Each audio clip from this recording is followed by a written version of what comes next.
एक आदमी ने एक गुड़िया को उठाया और सीधा कूड़ेदान में फेंक दिया, मगर चंद ही लम्हों बाद दरवाजे की घंटी बजी। शौहर ने दरवाजा खोला तो नीचे वाले फ्लोर का पड़ोस खड़ा था।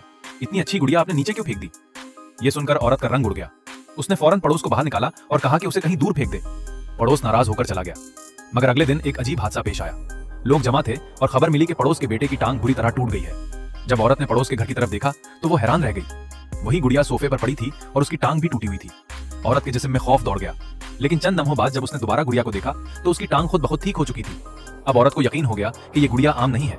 उसने फौरन अपनी बेटी को घर ले आया, मगर जब उसने दरवाजा खोला तो उसका दिल रुक सा गया। वही गुड़िया फिर से घर के अंदर थी। गुस्से में उसने अपनी बेटी से पूछा, ये गुड़िया कहाँ से आई? बेटी ने कहा, ये लिंजी युआन ने मुझे दी थी, मगर मैंने उसे छुपा दिया था क्योंकि मुझे डर था कि आप मुझे डांटेंगी। ये सुनकर औरत को एहसास हुआ कि अगर गुड़िया घर में रही तो उसकी बेटी के साथ भी हादसा हो सकता है। उसने फौरन गुड़िया उठाई और उसे बेच दिया। उसे लगा कि अब सब ठीक हो जाएगा, मगर जब उसे यकीन हुआ कि सब खत्म हो गया है, अचानक एक चीख सुनाई दी, क्या तुम मुझे मारना चाहते हो?